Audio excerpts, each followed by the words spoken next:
Do you ever feel overwhelmed by the ever-changing world of technology? Tech It Out can help make some sense of it all. Breaking down geek speak into street speak, technology columnist, author, and TV personality Mark Saltzman covers consumer technology each week for every listener.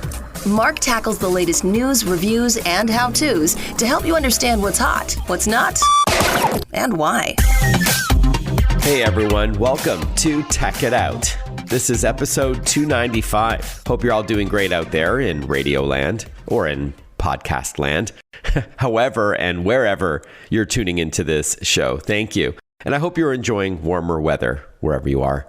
I was in Charlotte this week, which was lovely this time of year. I visited Husqvarna, the 334-year-old company that now makes those robotic lawnmowers called Automowers that cut your grass for you, right? While you sip a cold one and watch, perhaps. Or you go out for the day, as you don't need to be home. We'll talk about that on today's Tech It Out. In fact, as I'll play an interview recorded at Husqvarna in North Carolina shortly. Before that, to kick off the show in a moment from now, digital photo frames are making a comeback. Remember them? They were popular about a decade ago or so and then kind of disappeared. Well, we'll talk with a company called Aura about what they've got in this space. And on the back half of the show, we'll talk about generative AI. You've no doubt heard about ChatGPT, a chatbot program that's blowing people away. And so I interviewed a company called Rightpoint about artificial intelligence and how it'll soon merge with smart speakers in the home and what that means. All of this and more on an all-new Tech It Out,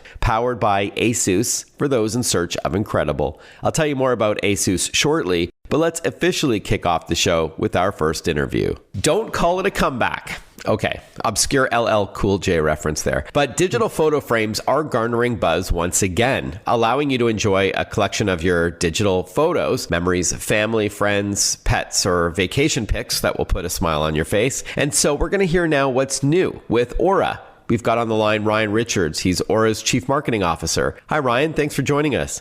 Hi, Mark. Pleasure to be here. Thank you for having me. So, hey, I alluded to this in my intro. I think it's fair to say that digital photo frames were popular a few years ago, and then they kind of disappeared. What do you think happened? And then talk to us about Aura bringing these back. Yeah, certainly, because I think those two things are connected. So the promise of the digital photo frame, and I think why they became popular in the first place, was this idea that, we had all these photos at the time from DSLRs and other point-and-click digital cameras and then later on smartphones. But we didn't have a good way to share them with people. And the digital photo frame seemed like the perfect solution to that. You could give one to your mom, to your aunts, load it up with photos, and then they could enjoy those. The problem with that, though, is that those old digital photo frames, they used things like physical storage, SD cards, USB sticks. And so what happened, and we hear this from customers all the time, especially customers that come new to Aura, they always say things like, oh, I used to have a digital photo frame. I uploaded pictures to it once and I never did again. And so they were looking at the same photos for 6 years and it ended up going in the garage. And so that's really the story with what happened with digital photo frames. People saw the potential, but the limitations of how they actually worked just made them unusable. Got it. And I think that's fair. All right. So Aura is bringing digital photo frames back. What makes your company unique in this space? Yeah, I think what makes us really unique is that we took what was the promise of the digital photo frame and really removed all of those barriers to use. So an Aura frame doesn't work off of internal storage. It's Wi-Fi connected. You send photos to it from anywhere in the world from the Aura app. They live in the cloud. And anyone can update the photos at any time. So a way I always like to demo this is I take a selfie of myself and then I send it to my mom. And then I tell the person I'm talking to, that photo's on my mom's mantle right now. And they go, wow, that's really amazing. And anyone can do that with anyone's frame as long as the frame owner has invited that person to contribute to their frame. Fair enough. Tell us about some of the models that you have right now. Sure. So our ranges in styles, screen resolution, and features. Our most popular frame is the Carver model, and that comes in a couple different flavors, a Carver and then a matted design that looks more like a traditional photo frame. That is an HD landscape frame, comes in a few different colors. And then from there, we have a few higher end models. Up from the Carver model, we have our Mason, which has a 1600 by 1200 resolution display, and it actually rotates. So you can have it in portrait mode or landscape mode, and that happens automatically. There's actually a sensor in the frame. So when you flip it, the photo automatically moves. And then up from there, we have a Mason Lux model that has a 2K resolution screen. And then we also have a model we call Smith, which is a more high design premium model. All right. So a few different shapes and sizes. Do people mostly put these on a surface like an end table or a kitchen island or a countertop, or do they actually put it on the wall like a picture frame? So we don't have any models people put on the walls, but we do find that people put them all over their homes. They'll put them on a bedroom nightstand. They'll put them in the kitchen. One placement that's actually really popular that I never would have thought of is that people put them next to their television. So like when they're watching TV, they can see the photo stream at the same time, and they'll like stop watching TV when commercials are on and look at the photos. It's actually pretty common that I never would have thought of. But yeah, people really put them all over their homes, but it is a countertop product. Got it. Thanks for the clarification. And I understand there's a restoration feature as well. Yeah. So what our goal is really to make it as easy as possible for people to put as many photos onto their frames as they want. And that can be digital photos taken on a phone. But also people have a lot of memories stored in old analog photos. And so those can be of a variety of different qualities and sizes. So we have a number of features, including the restoration one that you're mentioning, that make it easy for people to get those older photos onto frames. We have a scanner that automatically detects edges. And when you take the photo of the frame, it kind of auto crops the photo. And then we have the ability to restore it. So make it look a little crisper, fix smudges and scrapes. And then also we have a colorizer feature that can add not a comical amount of color, but a bit of color to old black and white photos. Oh, cool. And this is done through the Aura app, not on the frame itself. Yeah, all done in the app. And tell us a bit more about that. So maybe walk us through how it works. I gift one of these digital photo frames to my parents. They've got it in their condo. I'm out with my kids and we grab a photo. I can send it right from my phone to their frame.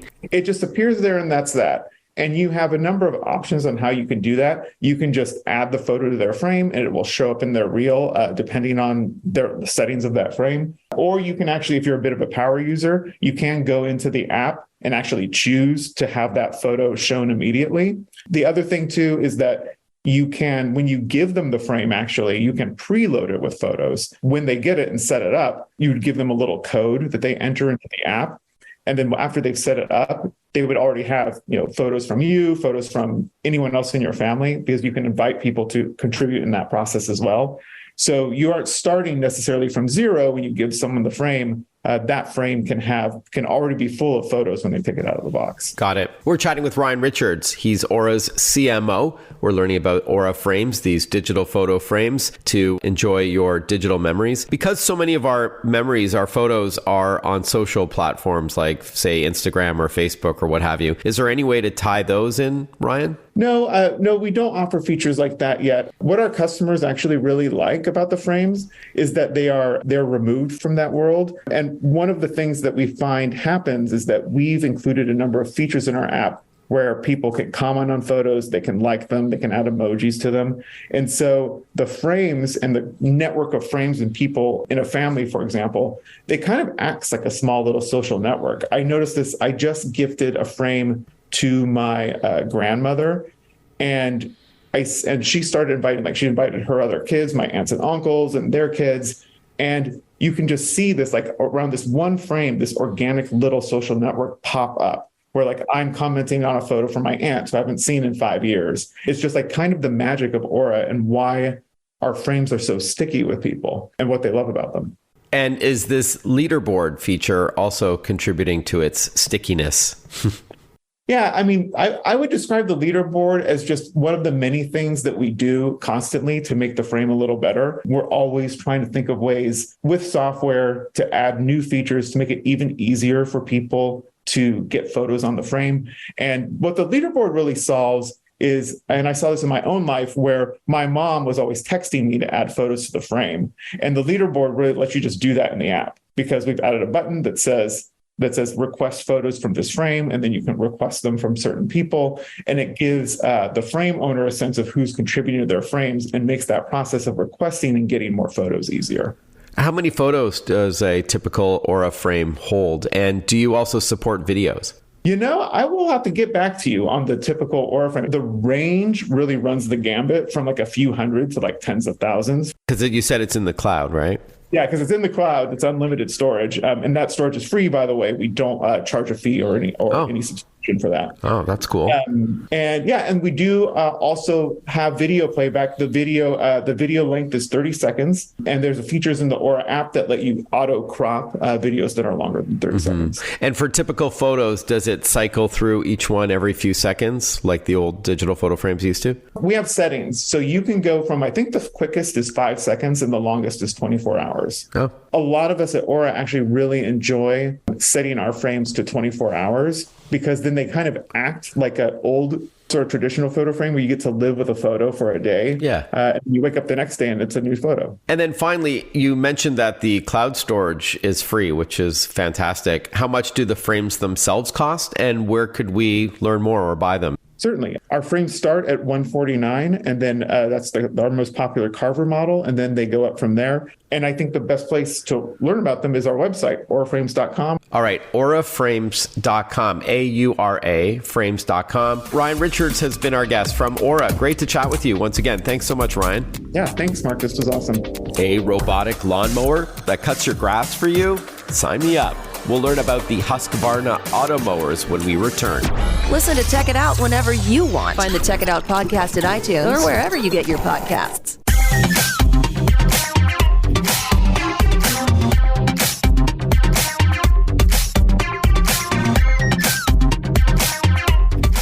Welcome back to Tech It Out, everyone. This show is powered by ASUS for those in search of incredible. ASUS creates technology for today and tomorrow's smart life, and that includes its line of award-winning laptops and desktops, monitors, smartphones, tablets, smartwatches, and much more. They also have that line of gaming gear called ROG, or Republic of Gamers. We learned about that last week with the handheld ROG Ally for PC gamers. Awesome stuff. For those in search of incredible, visit asus.com/US/radio to learn more. Again, that's asus.com/US/radio.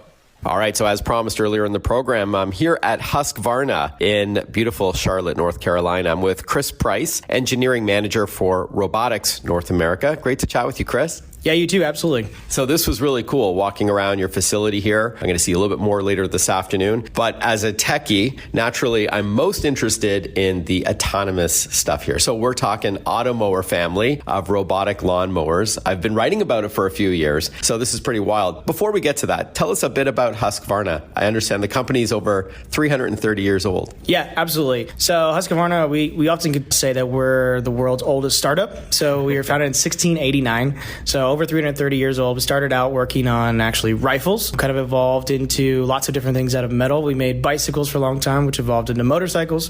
We got into all kinds of appliances, handheld, sewing machines, refrigerators, anything you can imagine. Got into outdoor power equipment in the 50s with chainsaws. That really grew that business. And then kind of started getting into the lawn and garden space, and that grew into, early 90s, we started working on robotic lawnmowers. And so we launched our first robotic lawnmower in 1995 and have been selling them ever since. It really started to pick up the business in the early 2000s and bring them over to the U.S. In kind of the late 2010s. Yeah. All right. Super impressive. So starting off creating rifles for the king and queen of Sweden. Yeah. And then now fast forward 334 years, and here we are talking about robotic lawnmowers. As you mentioned, not necessarily new in Europe, but relatively new to North America. So just to bring everybody up to speed, we're talking about a lawnmower that you don't ride, you don't push, it does its thing for you. And this is what you call the Automower family. That's correct. Yeah, it is a fully automatic, fully autonomous robotic lawnmower. So the idea is that you install it in your yard, it goes out, it cuts the grass, it comes back on its own, it docks on its own, charges itself back up, and then goes back out and rinse and repeat. And quiet, right? These are battery operated lawnmowers. Correct. Yeah, fully battery operated. I think all of our mowers generally fall under 62 decibels, which is about the volume of this conversation. So very quiet, all battery powered, very efficient. Right. And the benefit, I guess, is that if you want to cut your lawn early in the morning or late at night, your neighbors aren't going to complain. I understand that there's a bunch of models ranging from the 115H for smaller properties all the way up to the newest technology, the 450X and H EPOS, which I understand is the first boundary wire free solution. Talk to us a bit about that. Yeah, absolutely. So EPOS is our implementation of a technology called RTK GNSS. We didn't invent this particular technology, but we were the first to implement it in. Just rolls off the tongue. Yeah, EPOS is a little bit easier to say. And so the idea is that we've used a GPS antenna along with the GPS antenna in the mower. You mount one specifically in your yard, on the house, or on the property somewhere. And lots of, kind of technical, they communicate with one another. Yep, they communicate with each other, do a lot of intense calculations. The end result is that we have a mower that has 2 centimeter accurate position, which allows us to cut anywhere in the yard. You can make very complex shapes, outline the entire property without having to put down any kind of boundary wires, without having to have fences or anything like that. The mower, you can make. You actually draw it out with the mower itself, and then you outline your whole yard, and it cuts the grass. Okay, because with the other models, there is a boundary wire that you first install professionally, I think in most instances, and that can be on or under the grass, and that keeps the mower out of where you don't want it to go, such as your neighbor's lawn, such as, say, a garden bed, or onto the sidewalk or anything like that. So the idea now is that you're able to get down to 2 centimeters of accuracy, because most GPS, if I'm not mistaken, Chris, is like a couple of feet. Yeah. So this, now you don't need that wire anymore. So that's a huge improvement. Yeah, and the boundary wire is a very reliable system we've been using for years, but there is the downside that it is a little bit more labor intensive to put down. There is always the chance that something might break it. That being said, it's elegant, kind of simple solution technology, but we know that as we get into bigger spaces, more complicated spaces, and this boundary wire free solution, this wireless install really opens up a lot of opportunities for customers, making things a little bit easier to install, making things much easier to modify. That's one cool thing with the boundary wire free system is that you can just make a new area whenever you want. If you add an area of grass, or you can take away an area if you need to. You can put stay out, no go zones. It's very flexible, which makes things a lot easier. Let's say the Automower hits an obstacle like a fence, a rock, a garden gnome. It'll drive around it kind of like a Roomba would, right, on your carpet. Is that fair? Yeah, so we have a couple different ways of handling that. When you have obstacles in the yard, one of them is obviously you can put the wire around it and leave it out if it's a permanent obstacle. All of the mowers are equipped with what we call collision sensors or bump sensors. They're all very light. They're going relatively slow. They're perfectly safe to bump into things. The advantage of that is that you can get as close as you possibly can to it and cut all the grass around it, so it leaves the least amount of uncut grass. Our newer machines will actually use a radar sensor or ultrasonic sensors to at least either kind of slow down as they approach an obstacle and reduce any kind of damage, or completely go around it and avoid it. Yeah, and I'm glad you brought up that safety part, because the blades are underneath, and the moment you lift up the Automower, they stop spinning too, correct? Oh, yeah. We have a heavy focus on safety with the machines. We have a number of sensors. So the most obvious one, like you said, is what we call the lift sensor. So if you lift up the machine, the blade stops instantly. We are looking at the blade itself. If it seems if it's caught up in something, string or a kid's toy or something, it'll also just stop the blade. We're going to learn more about the Husqvarna Automower family when we return on Tech It Out. Want to follow Mark? Google him. Mark with a C and Saltzman with a Z.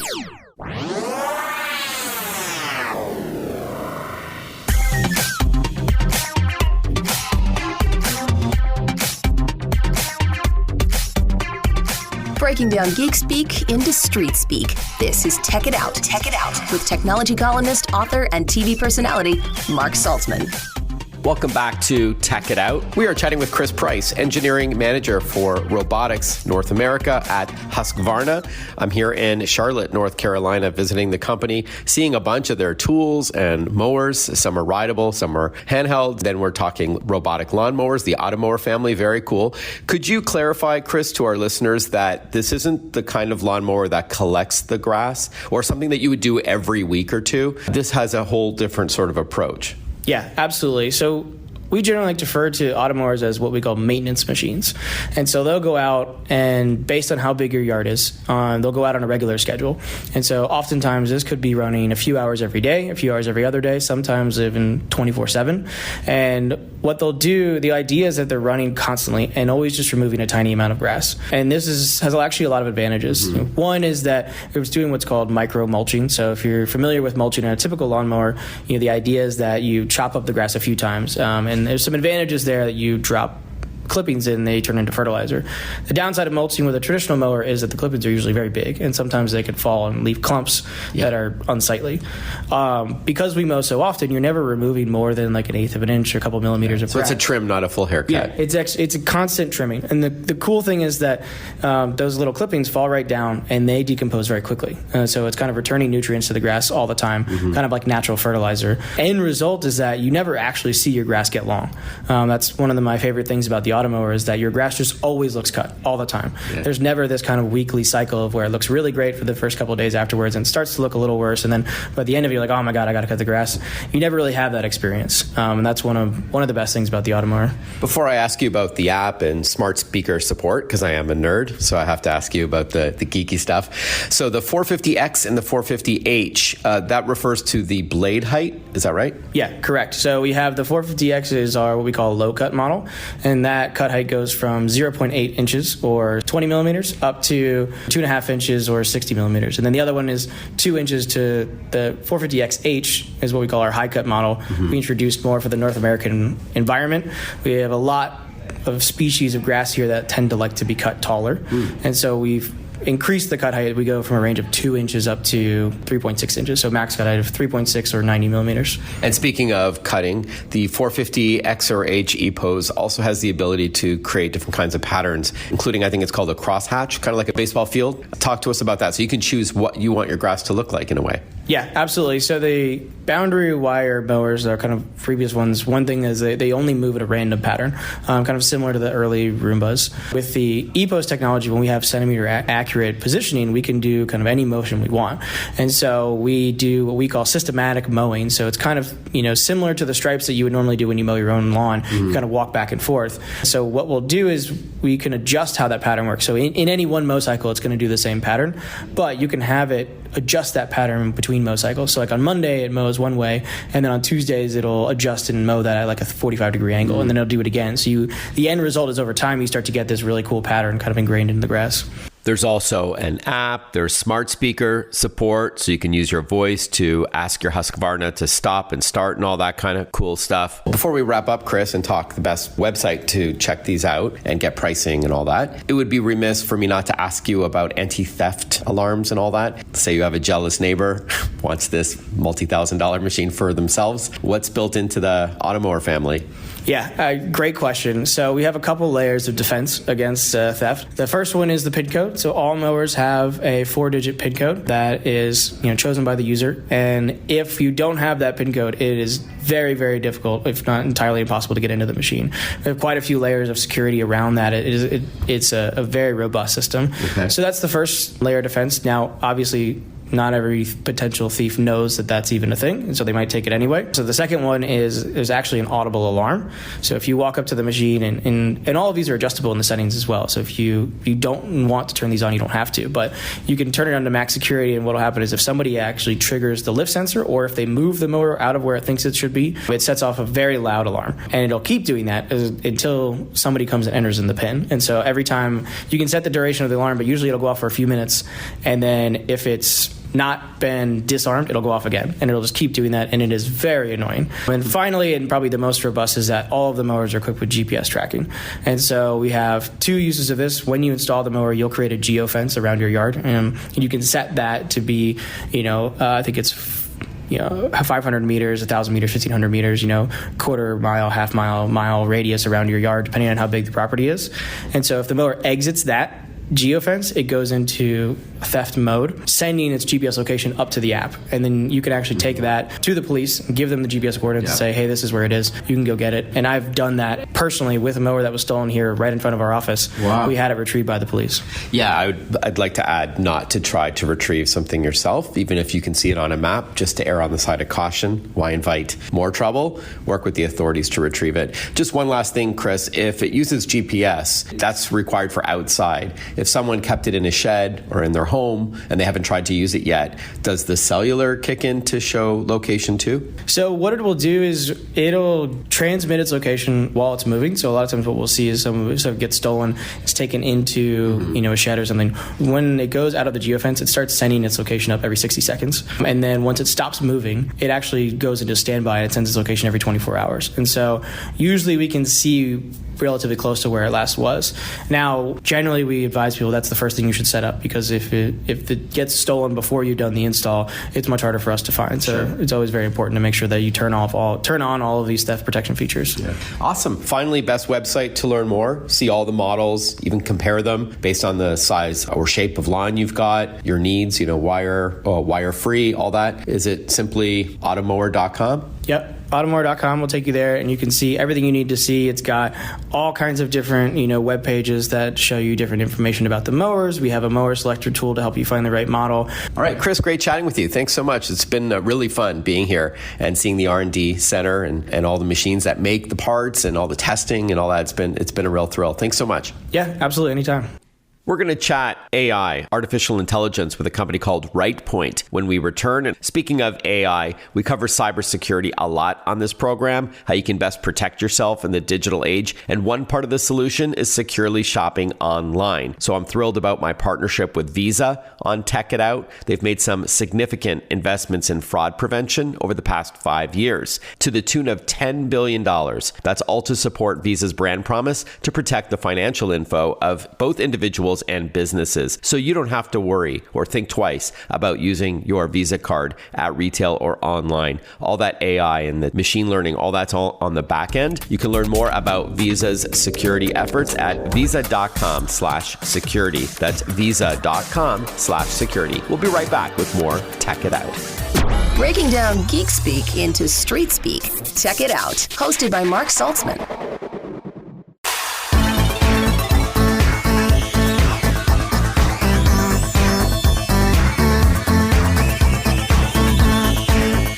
Welcome back to Tech It Out. There's been a ton of buzz about generative AI, or artificial intelligence, these chatbots, especially over the past couple of months. But how will this technology evolve? And will it impact smart home innovation at all? Will smart chatbots cross over into smart speakers? Joining us to unpack it all is Andy Watson from Rightpoint, where he serves as Director of Product Management, and he's the lead on the Internet of Things, or IoT business. Hey, Andy, thanks for your time today. Hey, Mark, thanks so much for having me. Before we talk about AI and all the hype surrounding it these days, please give us a Rightpoint 101, if you will. What's the company all about? Yeah, so at Rightpoint, we're a digital consulting and technology services company.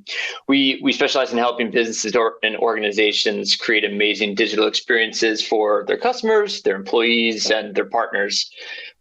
We pride ourselves in helping our clients drive growth by delivering experiences that help transform how people, technology, and businesses all interact with one another. We consider this a total experience. We've got a diverse set of strategists, researchers, engineers, designers, product managers that all lead with empathy and data and creativity to create the best-in-class digital experience for your customers and your business. From whiteboard to rollout, we help our clients embed experience across our operations from front end to back end office to accelerate digital transformation from a human-centric lens.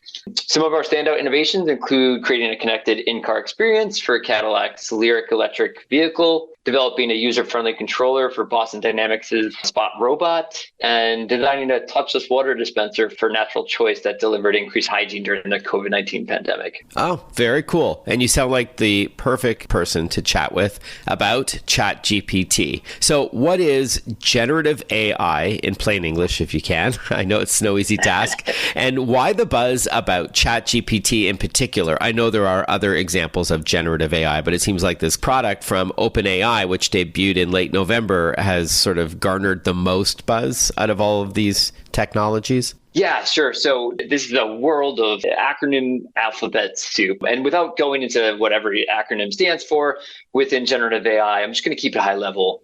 Generative AI is a type of computer program that can make up new things. Just like we use our imagination to create new stories, draw pictures, or make up songs. The special thing about generative AI is that it can learn from lots of examples and then come up with its own ideas that look or sound similar to what it learned. Generative AI can contextualize vast amounts of information you provide it to generate an insightful answer to open-ended questions or requests. So imagine you've got a robot friend that loves to look at pictures of dogs. It looks at thousands of pictures of dogs and learns what dogs generally look like. After it learns, you can ask the robot to create a new picture of a dog, even though it's never actually seen what a dog looks like before. The robot will use what it learned to come up with a new dog picture. That's creepy and cool at the same time.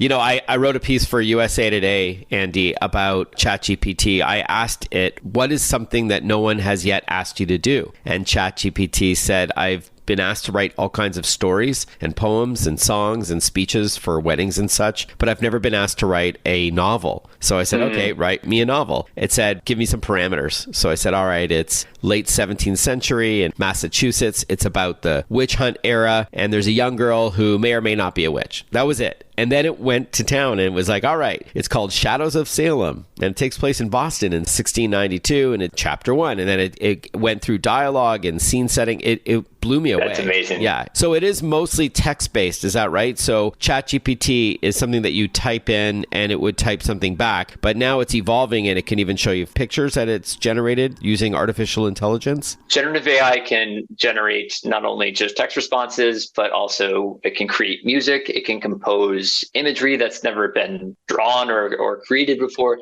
And now it's even creating video. Yeah, the deep fakes, I guess, is kind of something our listeners may be familiar with. So it can be a bit scary to determine if it's real or not. We've heard rap songs from Drake that he never sang and stuff. So over the last 6 months, I'd argue, just getting crazy. And speaking of AI or artificial intelligence, another trend that we've seen over the past few years, not just the past 6 months, are these smart speakers like the Alexa powered devices or Google or the Siri ones with HomePod. Will generative AI and smart speakers converge at some point, do you think? Yeah, absolutely. I'm glad you asked this. I've got some recent data here. So roughly 1 in 3 Americans own a smart speaker.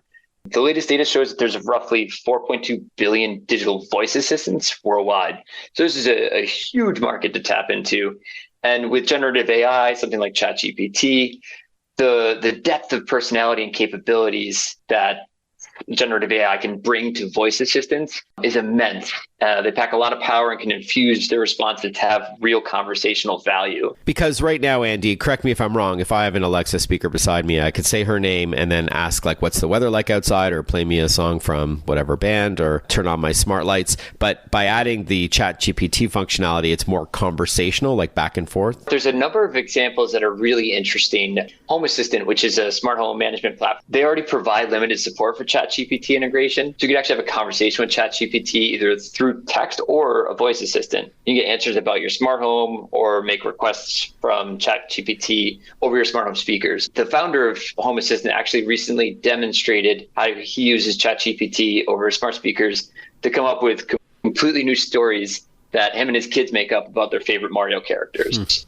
Also, some recent examples that came out this week of a group that integrated with a Boston Dynamics Spot robot with ChatGPT and Google's text-to-speech service. So you can have a voice-based conversation with the robot about things it may have found on its current mission, some of the missions that it may have planned, or if the robot has encountered any system issues. ChatGPT can interpret the question and parse the files on board the robot and then come up with an answer. We're going to continue chatting about AI when we return on Tech It Out. Follow Mark Saltzman on Facebook, on Twitter, on Instagram. Listen to Tech It Out whenever you want.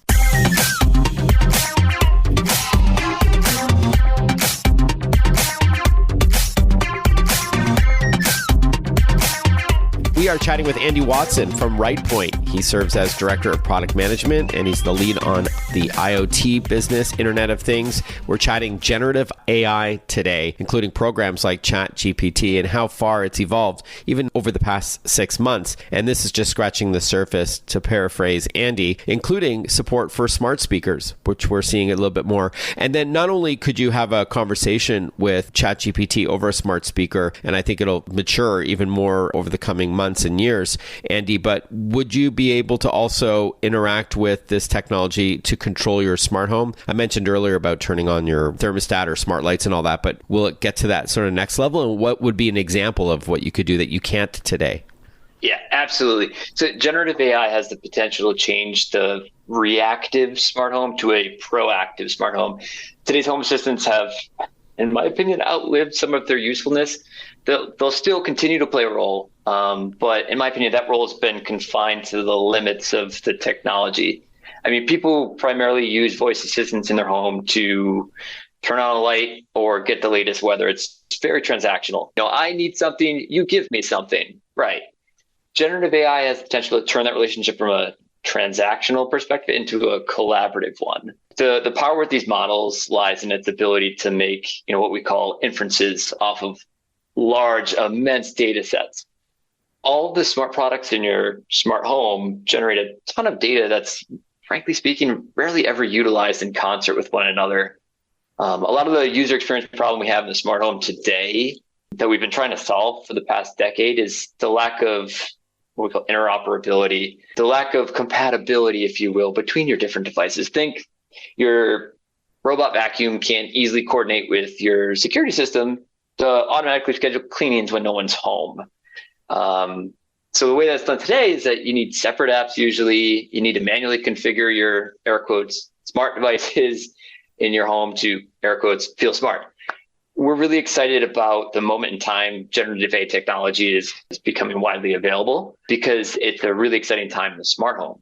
The smart home, like I said, has been traditionally a fragmented user experience requiring, many apps or, for many devices, and they don't do a great job working with one another. There's a new standard that came out called Matter. So a group of hundreds of smart home manufacturers and software providers that have gotten together and written a standard that they're agreeing to abide by in creation of new smart home products. When you buy a Matter certified product, it's guaranteed to work seamlessly with all other Matter certified products. So you don't have to worry about, is this a Google Home only product or an Amazon Alexa smart home product? You won't be pigeonholed into one ecosystem over the other. It's a standard that will allow you to have basic control and configuration of your devices. So you don't have to worry about, multiple different types of experiences if you don't want to. Increase compatibility and security. And before we wrap up, Andy, do you believe that Elon Musk and others who are concerned about generative AI and how fast it's evolving, what are these issues that they're citing and are they warranted? Yeah,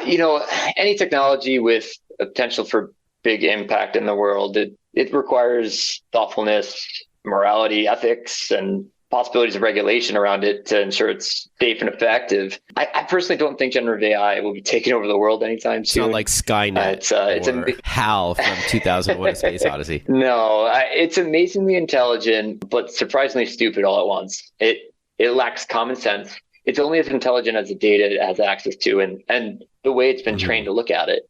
It'll provide the most insightful answers about a complex subject to you, but within the same breath, spit out something totally incomprehensible. There's actually a term for this. It's called hallucinations, where generative AI will blend together fact and fiction with its answers. To put it another way, generative AI can feed you answers that look and sound totally accurate with the utmost confidence, but are completely incorrect. As we wrap up, where can we learn more about Rightpoint? You can learn about Rightpoint at rightpoint.com. and connect with us on LinkedIn. Our Twitter handle is @Rightpoint and our Instagram, @TheRightPoint. We're constantly posting about the latest innovations we're working on and more information like this topic at hand. Awesome. Great to chat with you, Andy. Thank you so much for your time. Thanks so much for having me. As we wrap up another episode of Tech It Out, I do want to give a shout out to ASUS, the title sponsor on this program. Thank you for your continued support. ASUS, of course, creates technology for today and tomorrow's smart life. And that includes its line of award-winning laptops, like the ZenBook I'm recording this on right now. It's a 5-6-year-old laptop that works just as good today as it did when I got it back in 2017. Awesome stuff. Speaking of computers, don't forget to properly back up your important files on a regular basis. I always like to give a little PSA towards the end of the show about properly backing up your data just in case. Yes, you can trust the cloud, but I also love these offline high capacity storage solutions from SanDisk and Western Digital. You don't require an internet connection or a monthly cloud subscription fee. They're fast and very durable as well, especially those SanDisk SSDs. Have a great rest of your day, everyone. Thanks for tuning in to Tech It Out, and I look forward to catching up with you next weekend. Bye-bye for now.